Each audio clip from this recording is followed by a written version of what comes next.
ബീഹാറിൽ ഒരു നിർണായക തെരഞ്ഞെടുപ്പിനുള്ള ഒരുക്കങ്ങൾ നടക്കുകയാണ്.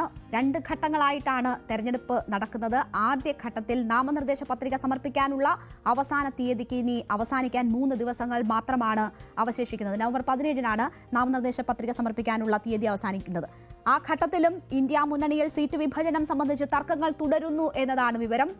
വളരെ നേരത്തെ തന്നെ തെരഞ്ഞെടുപ്പ് ഒരുക്കങ്ങൾ അവിടെ ആരംഭിച്ചിരുന്നതാണ്. പക്ഷേ ഇപ്പോൾ മുഖ്യകക്ഷികളായ കോൺഗ്രസും RJDയും തമ്മിൽ പോലും സീറ്റ് ഷെയറിംഗുമായി ബന്ധപ്പെട്ടുള്ള തീർപ്പുകളിലേക്ക് കാര്യങ്ങൾ എത്തിയിട്ടില്ല എന്നതാണ് മനസ്സിലാകുന്നത്. എല്ലായിടങ്ങളിലും നമ്മൾ കണ്ടിട്ടുണ്ട് ഇന്ത്യ സഖ്യവുമായി ബന്ധപ്പെട്ട് സീറ്റ് വിഭജനത്തിൽ വരുന്ന ആശയക്കുഴപ്പങ്ങൾ. അത് ബീഹാറിലും ആവർത്തിക്കുന്നു എന്ന് വേണം നമ്മൾ മനസ്സിലാക്കാൻ. 243 സീറ്റാണ് ബീഹാറിൽ ആകെയുള്ളത്. അവിടെ 135 സീറ്റുകളിൽ ഇന്ത്യ മുന്നണിയിൽ RJD മത്സരിക്കും എന്നതാണ് ഇതുവരെ ഉണ്ടായിട്ടുള്ള ഒരു ധാരണ. 61 സീറ്റുകളിൽ കോൺഗ്രസ് എന്നൊരു ധാരണയിലേക്ക് കാര്യങ്ങൾ എത്തുന്നു എന്നതാണ് മനസ്സിലാകുന്നത്. പക്ഷേ കോൺഗ്രസിനെ സംബന്ധിച്ച് അവർക്ക് 65 സീറ്റുകൾ എന്ന ഒരു അവകാശവാദം ആവർത്തിച്ചുന്നയിക്കുന്നത് ഒരു പ്രശ്നത്തിലേക്ക് അല്ലെങ്കിൽ ഒരു സീറ്റ് വിഭജനം സംബന്ധിച്ച് ഒരു തീർപ്പിലേക്ക് എത്തുന്നതിൽ തടസ്സമാകുന്നു എന്നതാണ് മനസ്സിലാകുന്നത്. അപ്പോൾ 5 സീറ്റുകളുടെ കാര്യത്തിൽ കോൺഗ്രസിനും RJDക്കും തമ്മിൽ അഭിപ്രായ ഭിന്നതകൾ ഉണ്ട്.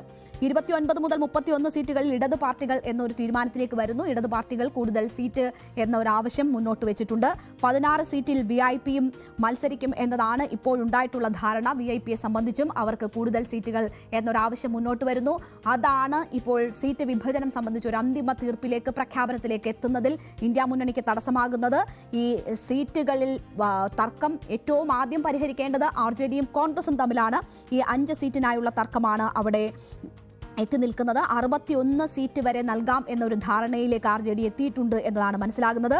ബെയ്സി, ബഹാദുർഗഞ്ച്, റാണിഗഞ്ച്, കാഹൽഗോൺ, സഹർഷ മണ്ഡലങ്ങളെ ചൊല്ലിയാണ് ഇപ്പോൾ വലിയ തർക്കം ഉടലെടുത്തിരിക്കുന്നത്. ഈ 5 മണ്ഡലങ്ങളിൽ കോൺഗ്രസ് അവകാശവാദം ഉന്നയിക്കുന്നതാണ് തർക്കത്തിലേക്ക് നയിക്കുന്നത്. 29 മുതൽ 31 സീറ്റുകളിൽ ഇടതു പാർട്ടികൾ എന്നത് തീരുമാനം. പക്ഷേ അവർക്കും കൂടുതൽ സീറ്റ് വേണം എന്നൊരാവശ്യം ഉന്നയിക്കുമ്പോൾ ഈ സീറ്റ് വിഭജനം തർക്കം പരിഹരിക്കാനാകാതെ നീളുകയാണ്. ഡൽഹിയിൽ ഉൾപ്പെടെ കഴിഞ്ഞ ദിവസം നടന്ന ചർച്ചകൾ നമ്മൾ കണ്ടതാണ്. പക്ഷേ പ്രശ്നപരിഹാരത്തിലേക്ക് നീങ്ങുന്നില്ല.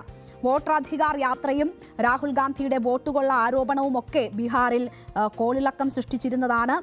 അപ്പോൾ കോൺഗ്രസിനെ സംബന്ധിച്ച് അവർക്ക് വലിയ പ്രതീക്ഷ ഇത്തവണത്തെ തെരഞ്ഞെടുപ്പുമായി ബന്ധപ്പെട്ട് ഉണ്ട് എന്ന കാര്യം ഉറപ്പാണ്. പക്ഷേ എന്താണ് തടസ്സം എന്നത് നോക്കിയാൽ 2020 നടന്ന കഴിഞ്ഞ നിയമസഭാ തെരഞ്ഞെടുപ്പിന്റെ കണക്കുകളാണ് ഈ മുന്നണിയെ ആശങ്കയിലാക്കുന്നത്. അന്ന് 70 സീറ്റിൽ കോൺഗ്രസ് മത്സരിച്ചിരുന്നു. പക്ഷേ ജയിച്ചത് വെറും 19 സീറ്റിൽ മാത്രമാണ്. കോൺഗ്രസിന്റെ പ്രകടനം മികച്ചതായിരുന്നുവെങ്കിൽ അവിടെ ഭരണമുറപ്പിക്കാൻ മഹാസഖ്യത്തിന് കഴിയുമായിരുന്നു. പക്ഷേ അതുണ്ടായില്ല.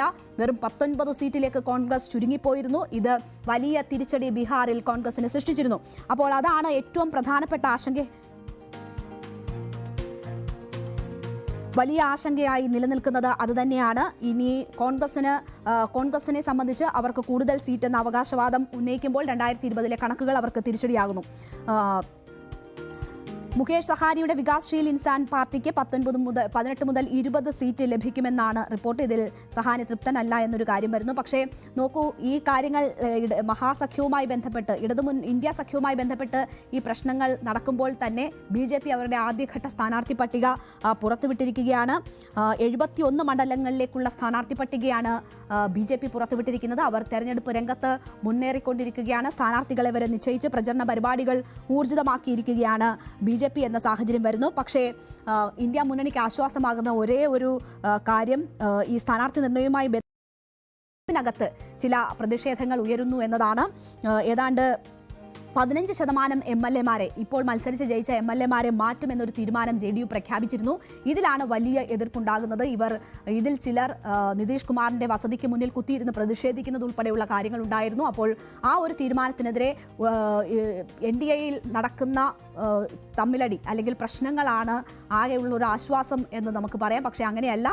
ഈ തെരഞ്ഞെടുപ്പ് നാമനിർദ്ദേശ പത്രിക നൽകേണ്ട അവസാന തീയതി എത്തുമ്പോൾ പോലും ഈ സീറ്റ് വിഭജനം സംബന്ധിച്ചുള്ള തർക്കങ്ങൾ നടക്കുന്നത്. നടക്കുന്നത് ഒരു തരത്തിലും ശുഭകരമല്ല. അവിടുത്തെ തെരഞ്ഞെടുപ്പ് എത്രമാത്രം പ്രധാനപ്പെട്ടതാണ് ദേശീയ തലത്തിൽ എന്നതൊക്കെ നമുക്ക് അറിയാവുന്ന കാര്യമാണ്. അതുകൊണ്ട് തന്നെ പ്രശ്നം പരിഹരിച്ച് വളരെ പെട്ടെന്ന് തെരഞ്ഞെടുപ്പ് രംഗത്ത് സജീവമാകേണ്ടുന്നതിന് പകരം തമ്മിൽ തല്ലുകയാണ് ഇന്ത്യ മുന്നണി അവിടെ എന്നതാണ് വിവരം.